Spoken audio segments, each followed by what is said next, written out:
So today we are going to be talking all about how RevOps can make it rain. And I'm going to let Ryan talk more about obviously some of the specifics and stuff there. But first thing I want to do is kind of introduce the panel of folks that we have today.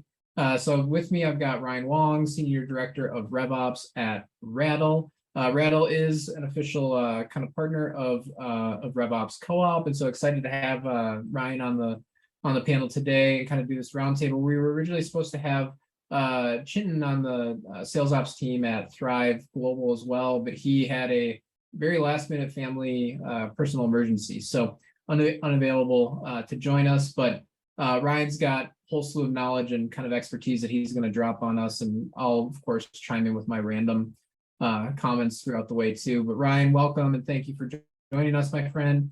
So one of the things I always like to do as we kind of get started here is one, kind of give us a quick introduction, professional spiel on yourself. Tell us a little bit more about kind of Rattle and again, why that's related to some of the expertise that you have on the, how RevOps can make it rain topic that we're going to be talking about today. Then I always like to ask folks too, outside of all the professional RevOpsy stuff that we can talk about, give us one, kind of fun, interesting personal facts about yourself as well that will leave a lasting impression on everyone here on the call. So kind of go ahead, Ryan. Yeah, thanks, Matt. Thanks for having me. Hi, everyone. I'm Ryan. I started my professional career at Deloitte, so 6 years in client service, and then kind of made this transition over to RevOps, different types of RevOps roles. Started at Salesforce for a couple of years. Then I went to Elastic for 6 years, and that's where I met Chintan. Hope he's okay. And then another 1.5 years at Amplitude, and then I'm here at Rattle. And I think what's pertinent is like, why am I in RevOps and kind of what drives me to be in this profession? And, for me, I think about that is I like to just help people. And so I don't know, Matt, if you feel that same way, but within a RevOps, kind of function, you're just constantly helping people, right? And you're kind of this internal consultant. So that's why I do it. Interesting fact about myself. Me and my brother, we've got the same birthday, but we're not twins. So he's 2 years older than me. The birthdays growing up were a little bit tougher, sharing toys and getting joint gifts. But lately, I think we've sorted that all out as we've gotten much older. Oh, man, that's wild. Yeah, that is very bizarre. I'm glad that you're not on good terms with sharing your birthdays as well. Awesome. Well, and so we're going to get into again the topic now of how RevOps can make it rain. So Ryan, I'll let you kind of pull up some slides and get us introduced and started here. And as he does that, just so everybody knows, go ahead and drop any questions, comments, feedback, anything that is on your mind in the chat as we kind of go through this, because again, we're going to have one open discussion, open dialogue on kind of all of these items, but also want to kind of answer questions in real time as they come up. So please drop anything that is on your mind into the chat, and we will make sure to hit on them as we kind of go through the slides and the content today. So go ahead, Ryan. All right, awesome. Well, let's see. We've gone through the introductions, just me and Matt today. We'll get Chintan on a future webinar, so he's not off the hook completely. So let's kick this one off. So at Rattle here, we ran a survey. I think this was about 5-6 months ago. And we went to understand in the RevOps profession, like what's going out there? What are people feeling? How are people seeing things? And what we found was that most people, when they get into this profession, there's this huge idea that I'm going to do a lot of strategy. I'm doing planning, I'm doing forecasting, but what happens in that reality, it becomes you're just doing a ton of ad hoc requests, right? And this can kind of paint us into this a little bit more of a reactive type of state of being. But what's really interesting is in that survey, RevOps professionals believe that leadership sees them as a strategic driver of value. And that's important, right? Like there's this kind of reactive state that you're constantly in, but that leaders see you as having that proactive point of view, right? And earning that seat at the table. And I don't know, Matt, if you've kind of gone through this at any point in time in your career, but I think there's this kind of shift that we've got to make from being purely reactive to more proactive in general. Yeah, but I think, it comes down to I think the fact that, RevOps isn't necessarily the new, profession that it was, like 3 years ago, for example, when we, kind of first started the community. And so yeah, I think that, a lot of folks, a lot of companies are placing huge amounts of value on kind of revenue operators and the RevOps team. And but I think there's still a lot of I don't know if you want to call it baggage, maybe from like the prior slide, or the stuff that you still have to deal with plenty of those ad hoc requests. Depending on how big your company is, people might still think that, like, your IT, right? So like, hey, I can't get my computer started. Can you help? There's still going to be those things that that go along. But yeah, I completely agree. And I mean, I would, I don't know. I guess I want this number to be 100%, right? Is kind of my view on where we should be. So I guess in that case, maybe still some work to do. Yeah, I like that. And funny you say that. Someone asked me, like, why doesn't my Zoom work? And I was like, okay, I got to go Google this because I have no idea why Zoom doesn't work. So yes, those types of things do come up. So as we think through becoming more of a proactive profession over time, what does winning look like today? And this is how I've kind of interpreted myself of what winning looks like. No news is good news. I've used this a lot, especially in the comp admin side of the house, is no news is good news. If you pay people out correctly, people don't complain, obviously. This also means, like, if you develop a playbook, you develop a process that people can actually execute against and they don't have any issues doing it, that's great, right? That's that no news equals good news. Strategy adoption is pretty obvious, right? If you develop a great strategy that's going to increase revenue either in the short term and the long term, and you get that adoption, that's fantastic. And then the third one, I think RevOps is kind of this glue function, right? Where it kind of cuts through all the noise with data. But this is where you can really add value and win by creating that organizational alignment, right? And really being a good listener. And this last one, I think this one kind of can put us in that ad hoc request bucket, is technical fixes, right? And enhancements, right? Because we all know that things don't always work the way that they intended. But what I think is one of the most important things, and the thing that gets me the most excited about being a RevOps professional, is this pure thing around changing behavior. So how do you make sure that the people that you are doing your job for, all of these professionals, the revenue professionals out there, all the AEs, SDRs, et cetera, how do you drive that kind of right kind of action with them and make sure that you help them sell more, both in the short term and long term? And so the rest of this presentation and webinar is going to be a lot around how do you get to action and can kind of get away from just pure strategy and thought, and then make sure that you change behavior in the field. Yeah, and I like the thing that I'll add to that. I know that I don't know, I feel like yeah, like some of the comments I know that I've heard from, again, account executives, SDRs, other people, is like when you actually help them, like you said, sell more, sell better, sell more effectively, right? When you eliminate some of those challenges or those blockers. I know, like, some of the things that I've heard from people in the past is, like, especially when something used to be really hard or really challenging, right, or involve a bunch of like manual work in the process, and then you deploy something new or you deploy a fix, right? And then they're like, this is great, like it seems so easy, but like I feel like something's got to be missing, right? Because like I used to spend all this time on doing this thing, and now I'm not spending that time doing the thing, and like, but it's still working, and it's working a lot better. And then you go through a period of time where like that's just the way it is, and all of a sudden it's like, okay, no, that's just the way it is now, right? Like like nothing's missing, like you're not, life doesn't need to be so hard to accomplish that thing, like that's been removed, right? And that's some of the best feedback that you can get as a RevOps pro. Yeah, that's kind of funny that you're talking about like conditioning people almost in the wrong way. They get used to doing things and it takes a while, and then you help them out and they're like, whoa, I'm missing something, right? Something can't be right here. Wait, you mean I don't need to like manually update that field, or I don't need to like manually move the like the opportunity, or I don't need to like go into Salesforce to do that thing anymore? Like, oh, that's awesome. Exactly. Okay, cool. So like any RevOps person, show me how, right? Great. Now you've told me that we have to go drive action. Well, how do we go make that happen, right? So the first kind of area and playbook that I want to walk through, and this is obvious, right? I'm not going to explain why you need to get aligned with your revenue leaders, but it's to get aligned. And just like when we're advising the sales teams, right? never sell alone. I think of this as like never solving alone either. So we ask sales teams to, get with your frontline manager, make sure that you go win as a team and lose as a team. I think the same way in RevOps, and this is maybe obvious for us, but there's 3 things that I do that I think makes me successful. I guess it's me and the people that I support and add value to, but every conversation I see as a way to add value, right? Why are we having this conversation? Am I prepared for it? Did I prepare for it? And I'll kind of give you kind of how I think about that prior to going on to each call. The second one is listening.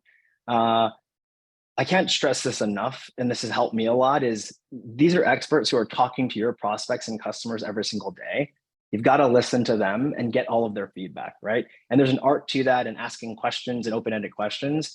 And the third one is, this kind of goes back to those ad hoc requests. You have to ruthlessly prioritize because there's going to be a mountain of work to do, and you got to make sure that you're doing the right things first. So let me walk through my kind of view of how I prepare for a conversation with every single revenue leader. The first one is data. I like to make sure that I map out the things that I think are the most important, right? So I like to think of this as pipe gen, deal level execution, and then customer retention, and kind of those 3 buckets. What are the key performing indicators? What are the KPIs? Like, what's happening? Give me my red, yellow, green, right? Where should we focus our attention, and where and why should we focus there? The second one is insights. Like, what does this actually tell us? And this is about asking why, I don't know, 3, 4, 5 times, right? Trying to get to understanding, is there something interesting that happened here? Why did it move that way? Why is there a trend here? And then the third one here is, how do we actually solve this? I think having a point of view is extremely important, right? And I think just showing people things and giving people data isn't necessarily always going to add value. It can add value, and I think it does add a lot of value, but take that next step and show how do you actually solve it. And then number 4 could be a little bit demoralizing for me personally sometimes, is like, I'll come and find something that a negative trend. Okay, I've done the research, I figured out why, and then I got the solution, and then we realized, shoot, it's actually maybe not a priority right now. But that's okay. I think that's something you still have to go through because it means you might solve it a month from now, a quarter from now, et cetera. And then the elusive bit here is always, how do you drive accountability and action? Because you have to go solve it. So this is something that I always strive for. I'll say that I'm a work in progress, like probably everyone else here on this webinar, is that sometimes I get 3 of the 5 of these things because I'm in a rush, but I think having all 5 really goes a long way. Yeah, I agree. And I think, I don't know, maybe it's kind of implied in this, but yeah, like, document everything you can on these things and share it, right? Be transparent, with it, because, again, no one's going to fault you then for not seeing it, right? Or not seeing the number, not seeing how you were putting one thing ahead of the other. So yeah, I like that. And the thing that the hardest part for me, I think the hardest part for all of us is always the prioritization aspect. It's like, you need to understand that you can't do everything at once. Well, we all wish we could. And yeah, like one thing to the next, because you'd rather do a couple of things really, really well than a whole bunch of things below average, right? So yeah, knock one thing out of the park after the other rather than try to do a mediocre job on a bunch of them. Yeah, that's always a struggle because I've got this never-ending idea of like, I just got to complete things, right? And you just want to do something, and sometimes you sacrifice quality. So that's a really good way to put it, Matt. Okay, so I think the foundation is to gain that alignment, right? Now I'm going to walk through a few different KPI frameworks that I think work really well to kind of fit that first piece of how you prepare for a conversation. And a mentor of mine kind of categorized it in this way, so I'm probably ripping it off somewhere. No idea here, it's probably original, right? But there's kind of 3 A's here, and it's good to remember this, right? That's awareness, alignment, and action. And I think you can think of this through KPIs, or you can even think about this through any project that you're rolling out, anything that requires change management. And I think the first one is always, are we aware of the problem we're solving? Let's figure that out, right? And I think that goes back to drawing kind of a heat map of all the KPIs and the trends, making sure that you have goals. And the second one is, okay, do we agree these are important, right? Get alignment that is something that we're seeing and that is something that we should go prioritize. And this third bit here is to iterate and take action. And I think this is an always on thing, right? This isn't a one and done. It's to go through this with intention over time. And what I want to walk through here is one of the KPI frameworks that you can use. And look, I think these are nothing new. but I kind of always go backwards with this. I go 4, 3, 2, and 1. I was talking with Chintan, we were going back and forth. Sometimes companies will go 1, 2, 3, 4. But I think it's always easy to start with your business results. Everyone typically has a revenue plan. Everyone then can back into it using data points around conversion rates to get to your pipeline targets and even lead targets up the funnel. You got to start with your business results, right? Because those are the things that at the end of the day you're trying to drive, which is typically going to be revenue. And then you got to look at your desired outcomes and leading indicators. So if ARR is a business result, leading indicator is pipeline. Again, nothing new here. And then 2 and 1 kind of fit together. And I think this is where a lot of organizations can tend to fall down, right? Okay, we've got this proverbial scoreboard, right? We get the scoreboard with the business results. We've got the scoreboard with the pipeline. And there's a great book called Cracking the Sales Management Code. I don't know if you've read it, Matt. It's a good one, and it talks about how you can't actually manage to revenue and pipeline, right? You can't go to an AE and say, hey, give me more pipeline, or hey, AE, give me more revenue. But you can go ask them to do the activities and the initiatives that actually lead to pipeline and then actually closing business, right? And so that's going to be like new contacts added. It could be emails sent, calls made, LinkedIn connections, etc. And I think that's where you've got to focus the most amount of your time on this kind of number 1, activities and initiatives. But I see this kind of going reverse order where you start with the KPIs and getting down to those actual things that you can manage to. Yeah, and I agree, because I think if you don't start with the results or the outcomes that you're looking to impact, then you can wind up in a place where you just start doing things for the sake of doing things, right? You start to update the opportunity object or the contact object, or start to throw in some Salesforce flows for whatever reason, right? Because someone asked for it and it was something that would be easy to do. But if you actually try to make the attachment of like these activities, these things that I'm going to do, what will they influence? Because at the end of the day, everything should influence some sort of outcome, right? If, for example, some SDR, AE, sales manager, right, comes to you and wants, say, some changes to Salesforce done, think about like, well, why do they want those changes, right? Okay, is it going to save their SDR time? Great. If we save their SDR time, what are they going to do with that time instead? Are they going to make more calls? Okay, cool. They make more calls. Well, how many calls would they make to get a meeting, right? And kind of just back into that to understand, again, like why the thing that you're doing is actually going to impact impact the business result. And so this is something too that like with our team, I stress all the time is, okay, what OKR, what key result is this gonna drive, right? Start with the problem. And then we go to the solution and kind of how we solve for it. But you can't go the other direction, because otherwise, like I said, you kind of could just be in a spot of like doing things for the sake of doing things, and you're never gonna wind up having the results that you want if that's the route you go. 100%, right? And I think the other bit, just to double down on, is you can actually control those activities, right? You can actually ask someone to do more of those or do those better, right? Where it doesn't mean anything to ask someone to create more pipeline. Sure, of course you want it, but that'll be much more difficult. So that first part is kind of creating these linear KPIs. I won't go through this in detail, but what I want to show here is have a plan, right? Each week of a quarter, you should have a plan of what you're going to talk about, right? And you should lay this out. And this is actually something that Chintan, because Chintan and I worked together in the past, that he always used to say is like, okay, let's highlight the issues, his IAR kind of framework, highlight the issues, figure out the action items, and then provide results on those action items.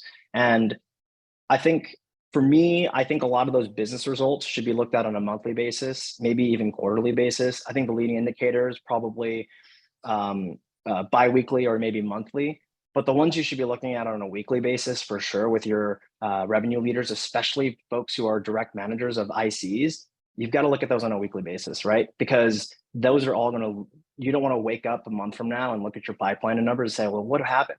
Why aren't we creating more pipeline, and start analyzing and cutting the different cuts of data on that pipeline? So let me sum up this section in that the thing that I want folks to take away here is obviously creating a linear KPI framework to start off with. Second one is establishing some sort of operating rhythm. I will say this is very difficult, especially with all the ad hoc requests that come in. You've got this great plan and you're going to go out and roll it out. But the one that I think is the most important is focus on the KPIs that each of those ICs and frontline managers can actually control, right? And there's many lists of these things. You can draw that thing for a CSM organization, like the business results is renewal rates. Leading indicator is going to be customer adoption health metrics. But you can't tell someone to increase those adoption metrics. You've got to have touch points, EBRs, customer newsletters, et cetera. Those are going to be activities and inputs for KPIs. Yeah, and with the operating too, the only thing I'll add there is like, again, it's hard to do, like you said, Ryan. Also, like experiment, iterate with it, right? Like don't put so much planning into this that you think you got to get it right on like the first shot. You know, try a weekly meeting for something. If that doesn't work, cut the meeting from an hour to 30 minutes. If that's still doesn't work, change it from every week to every other week, right? Like figure out what works for you and your team. But yeah, like iterate, experiment, like do those things to learn from them, and don't feel like you got to get it right on the first shot, because with all this stuff you gotta like the faster you can put something out there, the faster you can learn, and the faster you can then get it right. So that's the only thing I'll add on that. Yeah, actually, and to add to what you just said, Matt, you might find gaps too when you're going through it. Oh, wait, we don't have the right data here to even talk about this on a weekly basis. So you got to go and build that infrastructure in order to allow you to give that visibility. Yep. Okay, so this is the third playbook, and this one's around kind of defining the other buyer's journey. So I think a lot of companies, of course, put your customer in the room, you know, all those tried and true methods, think about their journey. But the way that I think about RevOps is all of my customers as a RevOps professional are all of the internal stakeholders. So you've got your sales, the IC, sales people, SDRs, CSMs, depending on your business model, pre-sales teams, and all of the leaders, right? And they really are your customers. And so like, for me, how do you define like that closed one? Like you don't get that one deal. I think it's influencing them, right? And getting them to do things differently, and obviously differently in a good way. And I think that's how you can prove to be a better business partner to these revenue functions. And in order to do that, I think you've got to pretty much, I wouldn't say walk a mile in their shoe. I wouldn't say go out and cold call, and I wouldn't say go out and be a salesperson necessarily at your company. Sure, you can, but is to map it out, figure out where are those gaps, where are those drop-offs that people are going through, right? And figure out like which are the ones that are the most important that you can't miss. And so here's a few examples. Like if you're an inbound SDR team, missed SLAs on reaching back out and reaching out to them. That one is something that is just a big no-no, right? We all know that a shorter SLA leads to higher conversion rates. The second one is just deal stuck in stage, right? I think we all have those reports that we show leaders around, hey, there's some deals that have been stuck in a certain stage for a while. Really what we're saying is, are we sure those deals are being worked, right? So how do you go and flag and make sure that those deals are actually being worked? And then next steps outdated. I mean, I don't know how many forecast calls I've joined over my career, but I've never been to one where there's been a pristine, no next steps outdated without a sales leader getting really upset and calling people out on a forecast call. So figure out what those gaps are, put yourself in their shoes. Why aren't they updating those next steps? Why are deals getting stuck? Why are they missing those SLAs? And start to map it out. Yeah. I like kind of looking, you put it like, look at yourself as a, I mean, this is whether you're in RevOps or some other job, like everyone's a salesperson at the end of the day, right? You're trying to, call it sell something. And so yeah, like look at kind of the work that you do through that lens, and how can you get people to, to that, call it, closed one, sort of thing. How can you influence them?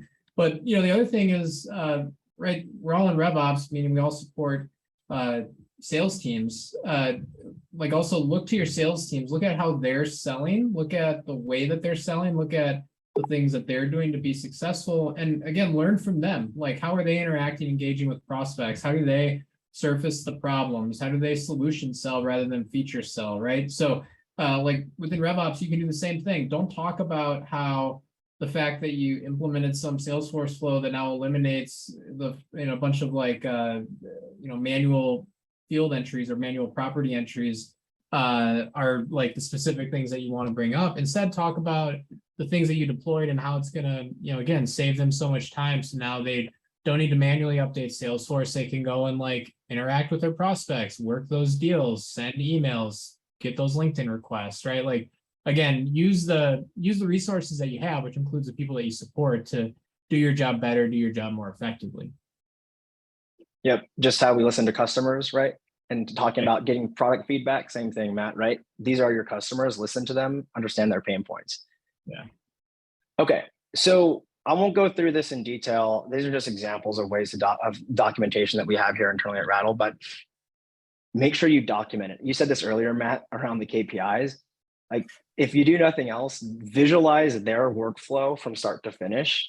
Figure out where they do things. If it's a BDR, starting in Sales Nav and then enriching it with Zoom Info, Lucia, Lead IQ, something like that. Bring it to Salesforce and then start doing outreach. Map it all out and document it, right?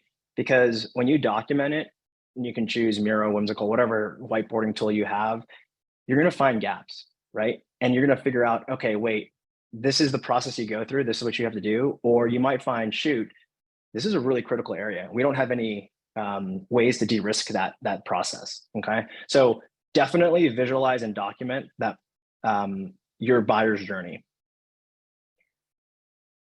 What I've found as I was doing that all the time is I can't get people to actually do something, right? It's like, okay, I can visualize this in Salesforce. I know what we have to do, but when you walk through that process, we all know what we do on a day-to-day basis. I know we've got the RevOps Co-op Slack group here, right? And we all communicate there. I think that people just live in chat apps these days. I think that's just what we're seeing, right? I hope most of it's work related. I know some of it's not work related, which is totally fine. I'm guilty of that as well. But people live in those chat apps. Either it's Slack or Teams or I don't know if anyone uses Gchat here. Maybe we should do a poll later or something like that. But I feel like most smaller organizations use Slack, right? So you have to think about, okay, if we're going to ask them to do something, or if we want to signal them to do something, or we need to change their workflow, they're probably living in Slack. So that's something that is kind of a bet here at Rattle, and what we think is what happens in the industry. So how do we stop those gaps here at Rattle? So for us, our belief is that because you live in Slack or you live in Teams, why not send you that signal where that person is, right? The status quo to that, and this is how I've always tried to solve it, is I'll either send like a weekly email to the ICs, a weekly email to the frontline manager saying, hey, here's the things that you need to go and do. I'll bring it up in my one-on-one with an AVP or an RVP or a frontline manager. And they'll say, yeah, I know, look, all these things we got to do that. Yep, those deals look like they need to take action. Yeah, we're missing medic fields here or whatever sales qualification methodology you use. And then I know what happens. They say they're going to go talk to them in their one-on-one. And there's the top 5 deals in that quarter or that month that they inevitably end up talking about. And then they forget, right? So what I like about this is it takes that human element out of it. And it automatically sends these signals to an AE or an SDR or somebody that says, hey, there's something that we need you to take action. And then what we actually allow them to do is actually go and update Salesforce straight from Slack as well. Yeah. And because we're talking about, again, kind of identifying these gaps, Ryan, one of the questions from Anna that came in to at least the hosts and panelists, so not everyone can see this, is she was curious on the approach for handling gaps and drop-off conversations specifically, and wondering kind of how much participation does RevOps have in discussing those with account executives, or do most RevOps folks kind of feed that info into like a sales leader so that they can address them? I don't know what your take is on that question. Let me just reframe that a little bit to make sure I understood that. So is it more around, do you have that conversation with an IC, or do you take that up to the sales manager, or how did you interpret that, Matt? Yeah, so I think, yes, I think one, that's right. So yeah, do you have I guess one is RevOps kind of responsible for maybe identifying some of those Mm, gaps? I think the answer is yes. yeah, yeah. And then handling or solving for those gaps. Does it make sense to again, interact or Mm, discuss those with the account executive specifically? Maybe yeah, go yeah. like bottoms up, or maybe go more kind of tops down from again sales leadership. Yeah. So here's my point of view. I think you got to be strategic about that. I would say definitely talk to the ICs and AE, right? Because you're going to get the best feedback of what their actual day to day looks like by talking to them.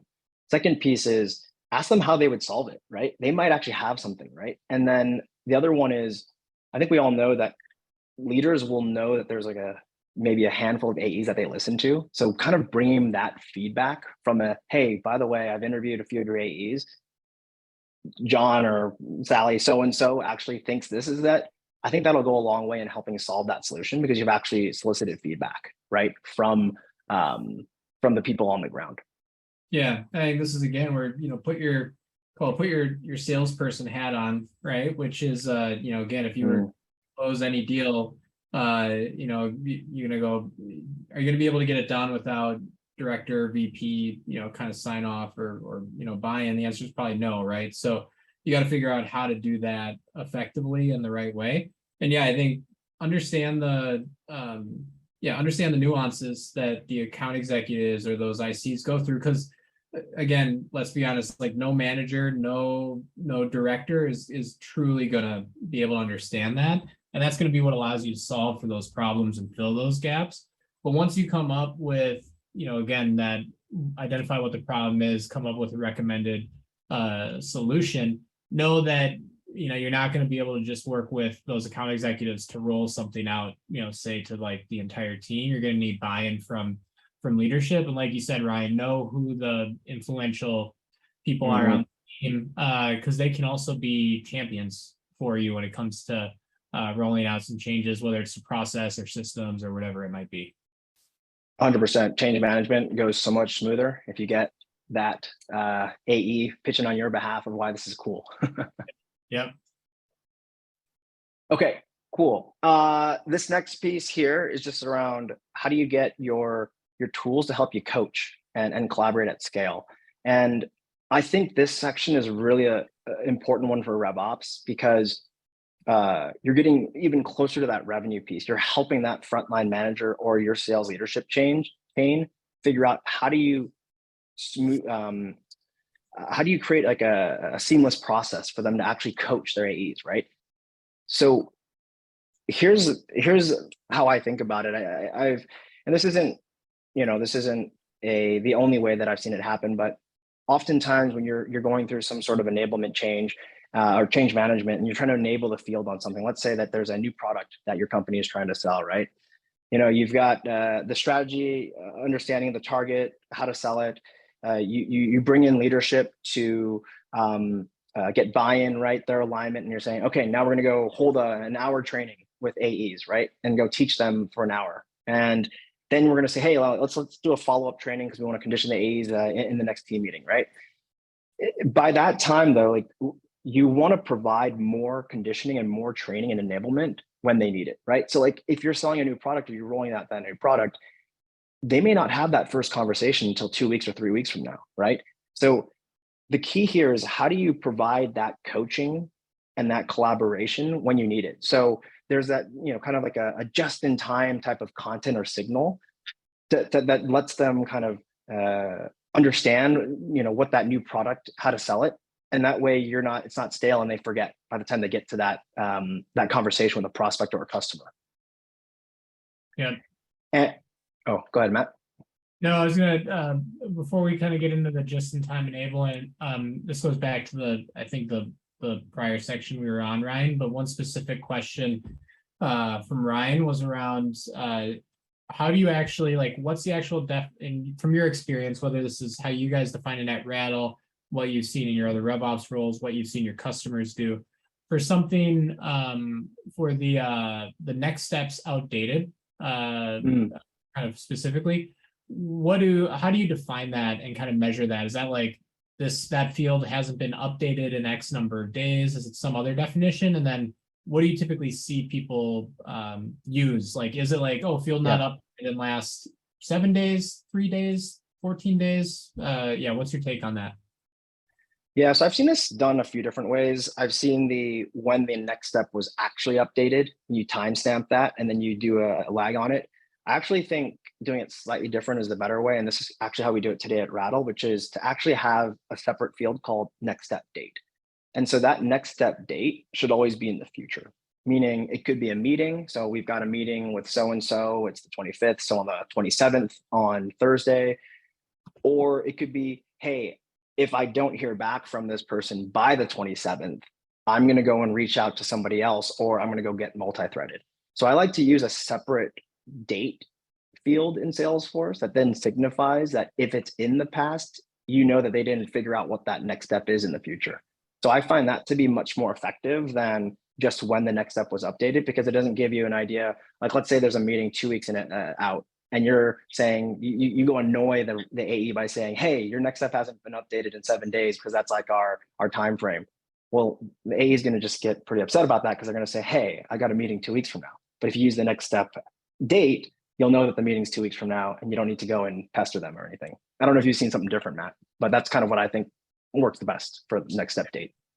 Yeah, no, I agree. And yeah, I think again, depends on, your own setup, your own preferences, stuff like that. But yeah, I think that approach works well. Yeah, and what I would say is never go at that alone. So never be in a boat alone trying to roll that out, get your sales leaders alignment, because that's the most important thing. Is if they want a certain way and how they manage the business, you're going to be much more effective. Yeah. Okay, cool. So kind of this concept of just-in-time enablement, right? You've got this really clean process. You've probably laid it out. You've interviewed your ICs. You've got it. You've got all these different steps that need to be done. Well, how do you provide people that information when they need it? And so at Rattle, what we do is we'll actually say, if you're in a certain stage, or if we're rolling out a new product, send them a signal that says, hey, by the way, we just talked about how do we negotiate better at the end of the sales cycle. You're now in stage 5 or whatever the negotiation stage is.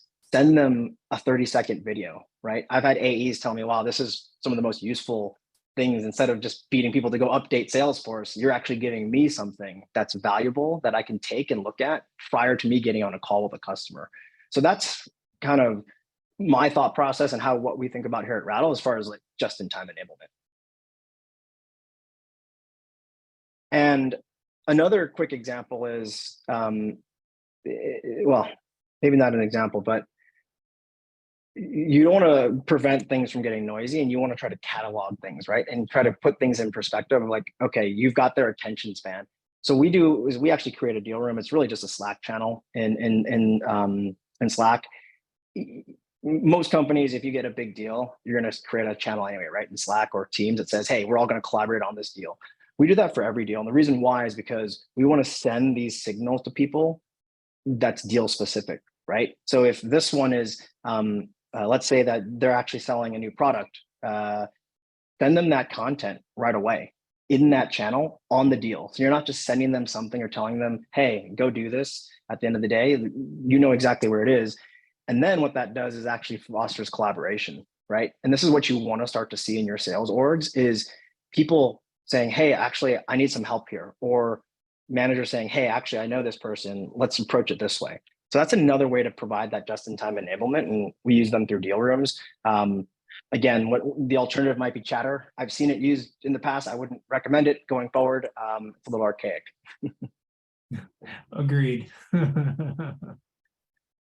Cool. And what would be a deck in 2023 if we didn't have something on AI, right? So like there's another piece here where if you want to help your sales teams and you know that you want to provide coaching for AEs, we know that frontline managers can't listen to every single call recording, right? Whatever recorder you have.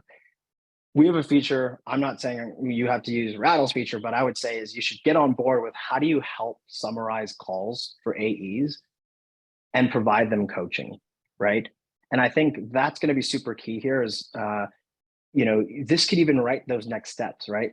On, hey, here's what's happened. And what I think is interesting, and I've talked to a few AEs about this, is instead of vigorously typing notes on a call when they're on with a prospect or customer, they're really focused on that prospect or that customer. And then instead of going to their recording later and looking at everything, they say, oh, look, this is just a much cleaner and faster way, right, to actually look at things.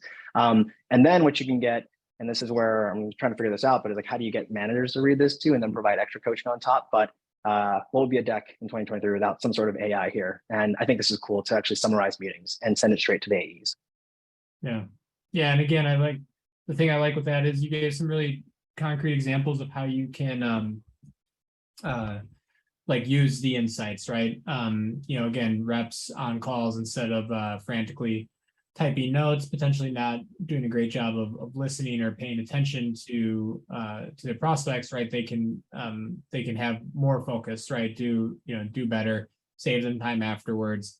Again, it's easy to be like, oh, let's use AI, right? Like AI is cool, like yeah, we should obviously use it, right? But no, think about like, again, problems and solutions and outcomes that you can drive.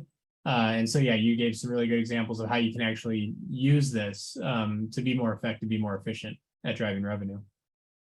Yeah, and I mean, I'll add one small thing is we're rolling out a new first call deck as an example, and we're trying to train our AEs today, right? And our enablement guy, he's fantastic, Tom Sherian.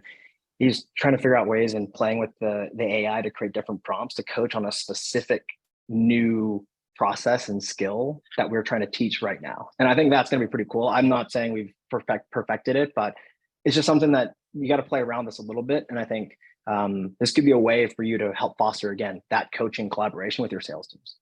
Yeah. Okay, so this is the last playbook. It's around making your CRM.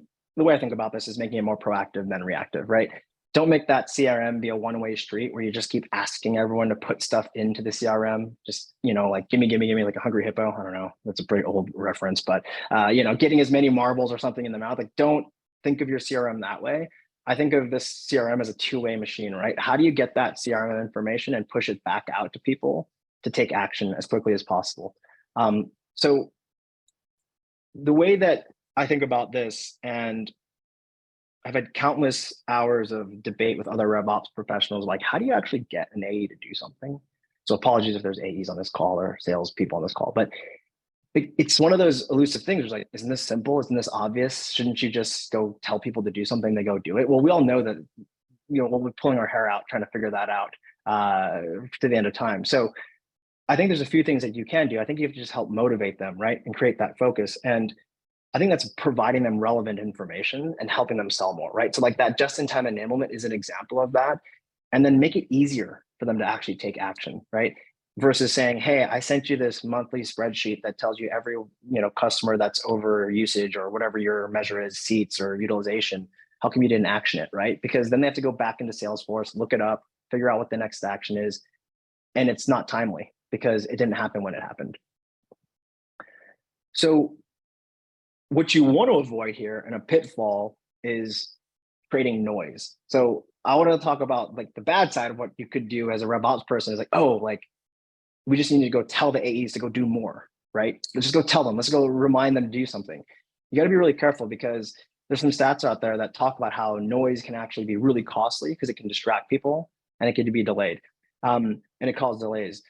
I think noise only happens when something's not relevant, right? So like, I think that's something to think about as you're creating and using your CRM to push information back to the field is make sure that information is actually relevant. We're gonna have a little fun here. I'm sure everyone has experienced this at some point where on every single day of the week, you're going and asking someone to update Salesforce, right? And I hate to say it, this can get a little bit noisy, right? Because it feels like you're just picking on them. I'm gonna move off this slide soon because it's like kind of can make people nauseous, but just try not to do that. Instead, well, the other thing that I'm sure people have had here, I'm sure I could pull every RevOps person, they've created some sort of clean your room dashboard, right? Something where you go and ask your frontline manager, hey, like, can you go and make sure that this board is empty, right? And again, like that anecdote I said earlier, they're just not going to do it, right? You know that they're going to say they're going to do it in their one-on-one. They're going to go tell the AE, but really those top 5 deals are what's going to consume all their time. So Yeah. Yeah, go ahead, Matt. No, yeah, I had to laugh because I'm sure everybody has some version of this dashboard. And since we're talking about, again, the CRM, and you mentioned too about like kind of noise and chatter. One of the questions we got in the Q&A was when you were talking about the deal rooms that you create before and the Slack channels for every deal. So obviously, like, you know, that incorporates CRM data into that Slack conversation. Do you guys do anything to push those Slack conversations back into your CRM for, you know, I don't know, like more visibility, more data points? Is there any sync back to Salesforce for, again, reporting purposes or anything else? Yeah, I think there's a few ways we do that. One is order forms. So we push that back and sync it straight to Salesforce. So if an order form gets created, we push that back. You can push a few things back into Salesforce through, you know, the conversations, but usually it's like one-off things, and you don't want to push all that information back into Salesforce. What it actually does is it gets people to update Salesforce straight from there. So what do I mean by that? If you get a signal that says your deal moved to stage 2, or we actually have this thing called meeting DMs. So 5 minutes before a call, you'll get either a Slack or a Teams message, a notification that says, hey, you've got a call with this person. You can actually log your notes on that call straight from Slack. So what we're finding is a lot of the stuff, because you're creating this way for people to input things into Salesforce more, you're not getting people just dumping things into that Slack channel. You're actually allowing people to actually update things when you want them to, and then it actually circumvents and pushes it back to that deal room to get that information. So those are a few ways that we push that information back to Salesforce, but it's actually that preventative piece, right? It was actually allowing them to enter it into Salesforce first versus just creating this channel where you're just talking to each other about things. And that's honestly just going to be part of change management more than anything, because if you allow them to do that, they're just going to continue to just chat in that deal room. Yep, makes sense. Okay, cool. So this is one of the last slides here, but again, when notifications are noisy, it's when they're not something that adds value to an AE, right? So don't think of this as like trying to catch people doing things wrong. Actually, one of my mentors, Chris Mahoney, he used to say to me, like, the best thing we can do is catch people doing the right thing, right?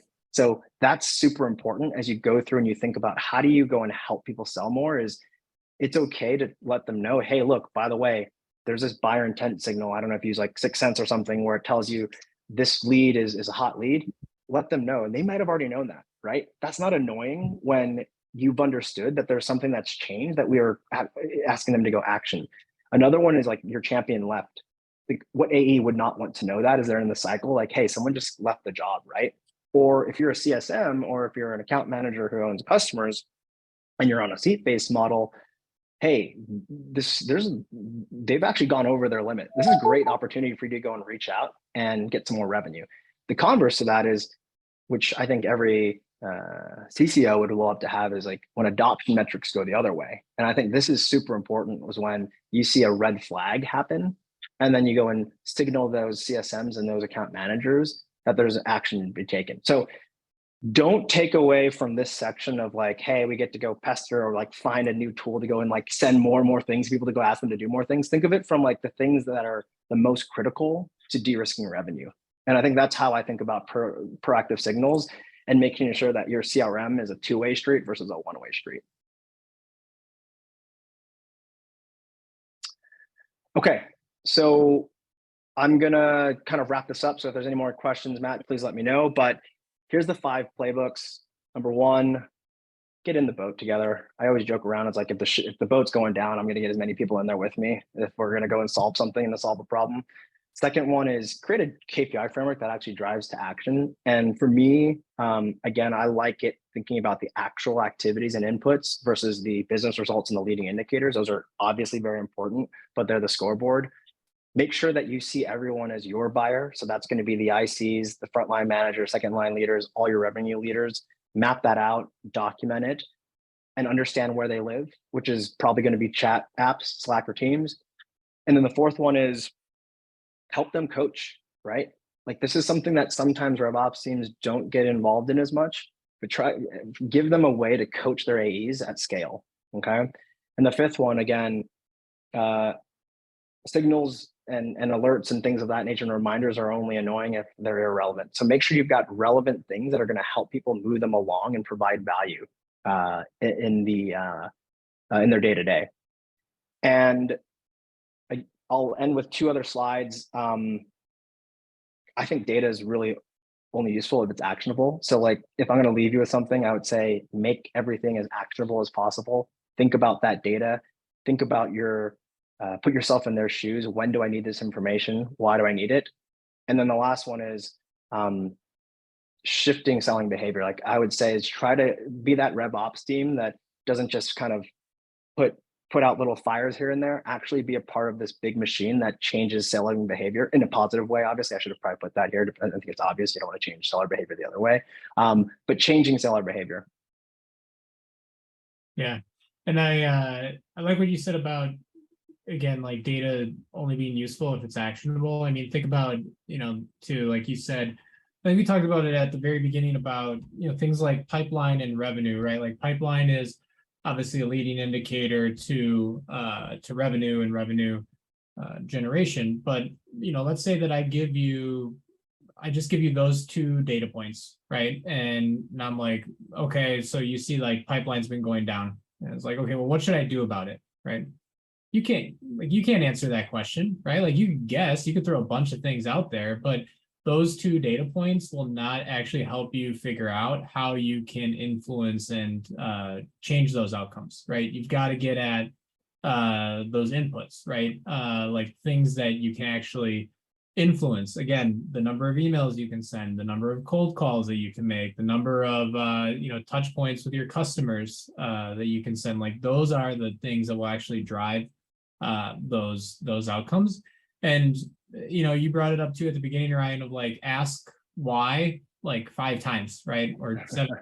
Like I think there's you're the former consultant. You probably know how many times you need to ask that question to actually get at to get all the information out of someone. But like, don't worry about coming across as like annoying if you need to ask that question over and over again of like, well, why do we want to do this, right? Get an answer and be like, well, okay, tell me more about that. Like, well, why do you care about that, right? Like, ask it a couple of times, and that'll actually get you to the real answer.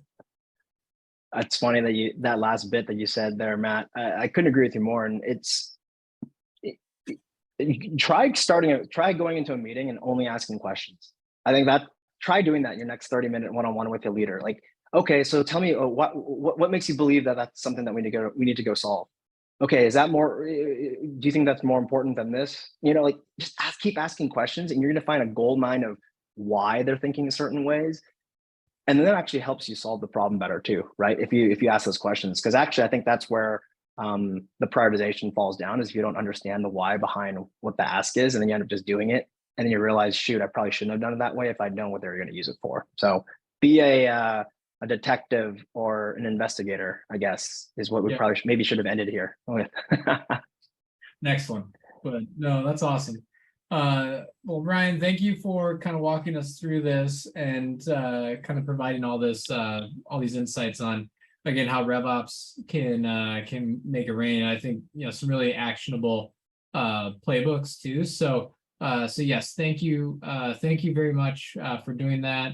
To Rob and the rest of the Rattle team for helping out. Thanks for everything as well. And then to all the attendees, all the folks showed up. Thank you for joining us. I know the Rattle team will probably be following up with all registrants and attendees after this. And so you'll hear from them. They'll probably provide some more assets and materials for y'all. But with that, I'll let you all run until the next event, until the next episode. We'll see you all again. So take care, everybody. We'll see you later. Thanks, Matt.